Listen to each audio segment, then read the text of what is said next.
We have therefore made more cash available to single mothers and heads of households through a one-shot school transfer grant of $500 to assist children of needy families in moving from primary to secondary school, acquiring school buses or contracting with bus owners to transport children to and from school in the rural areas, providing a grant to all daycare and early childhood centers so that parents are not called on to meet the full operating costs of the centers, providing daily care for 248 elderly throughout the country and employing 43 caregivers to do so under the HCA program. I have visited some of these achievements of the Labour government because many of our detractors pretend that they do not exist, while some of you who have grown accustomed to them may be inclined to take them for granted.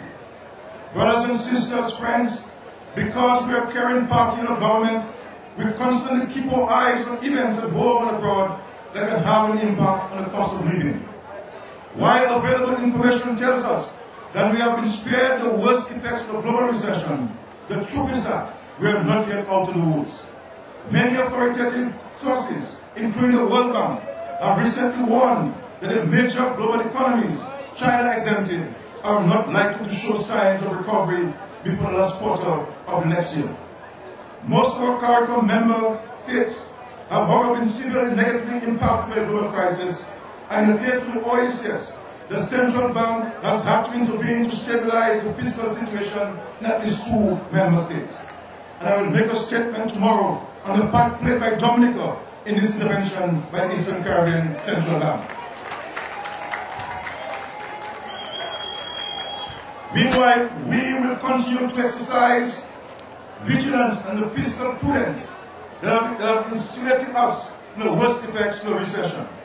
We must prepare for the impact an extended recession is likely to have on you and your loved ones.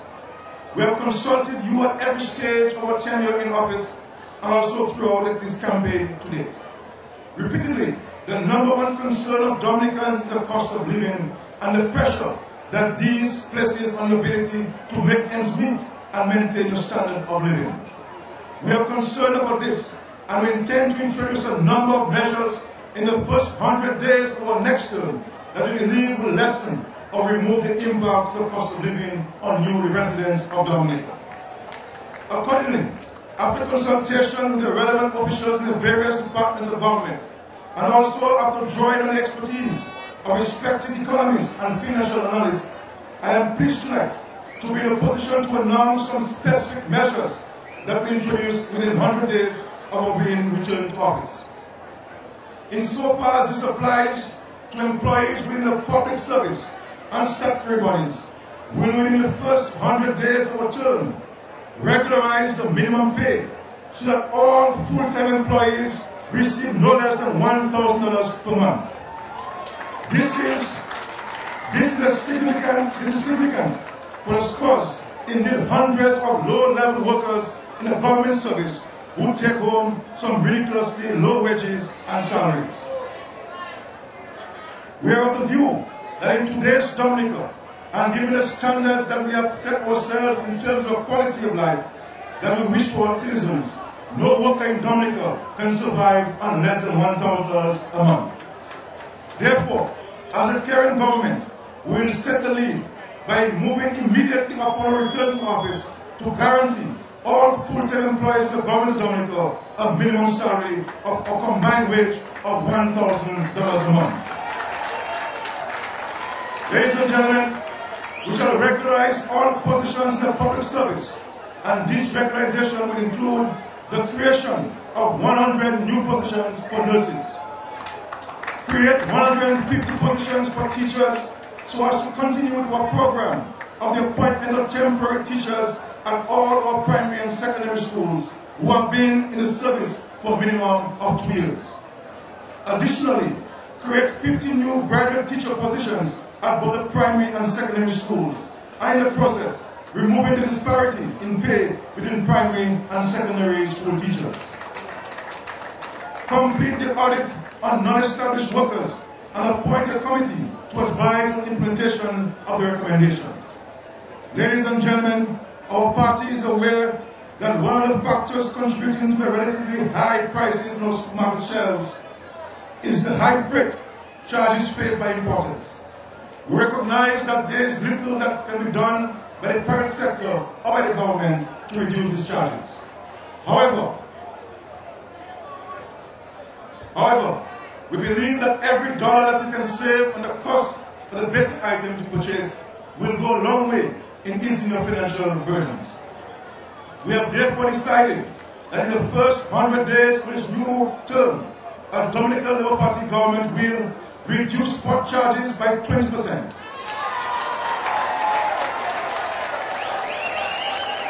Increase the number of days goods can remain on the port without incurring port charges from 5 to 7 days.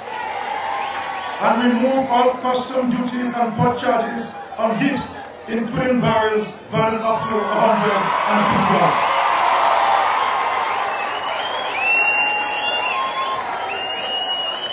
Brothers and sisters, it is our view that a combined effect of these measures should be that of reducing the cost of the basic food items that we buy on a weekly or on a daily basis.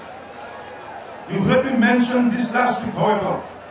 I want to confirm today, here in Nat'l, that in the second week of January, your new government will convene a meeting with our employers in the private sector. This meeting will seek to explore ways and identify binding measures that can be taken on both sides to ensure that maximum benefits in easing the cost of living can flow to all employees and the purchasing public in Dominica. Ladies and gentlemen, it is also our intention to initiate a dialogue with the other social partner, the representative of labor, to ensure that any gains made in reducing the cost of living remain steady for a reasonable period. My friends, information on the status of the labor market is scant. What we do not know is that it is dynamic, and that among other things, job seekers do not always possess the skills needed for the job that may be available. To address this, we will within 100 days establish an employment agency in Dominica. The agency will have 3 functions, namely to help persons find employment, to provide an allowance to persons who for more than 3 months have been unable to find a job. This allowance will be paid for a period up to 6 months, and 3, guide job seekers in acquiring the skills demanded by the job market through the various skills training programs. Ladies and gentlemen, as a member of the OECS family, Dominica will sign a treaty establishing the Economic Union in December this year. As a member of CARICOM, we have also signed the Economic Partnership Agreement with the European Union, and the Caribbean Single Market and Economy is on a regional agenda. All these agreements call for the removal over stipulated times of tariffs and other charges on goods imported to Dominica, as well as on services delivered by individuals and firms of member states. Goods and services emanating from Dominica will receive the same treatment. My friends, what this really means is that goods and services produced by our firms and individuals will have to be globally competitive. In order to assist our furniture manufacturers in particular in sharpening their competitive edge, we'll adopt the policy of requiring all government agencies to offer the right of first refusal to local manufacturers in procuring all furniture here in Dominica. In support of this policy, we will strengthen the apprenticeship program, which allows furniture manufacturers and metal workers to recruit a certain number of apprentices who are paid a stipend by government. This initiative will create additional avenues for job creation and contribute to increasing the disposable incomes of families and individuals. Additionally, while we already have a rather large list of items exempted from the payment of VAT, the value tax, I have requested the Ministry of Finance and other relevant agencies of government to review that list and to include a few other items which traditionally have not been considered as essential, but which in today's Dominica are absolutely necessary to maintain the quality of life and the standard of living that we have set for ourselves.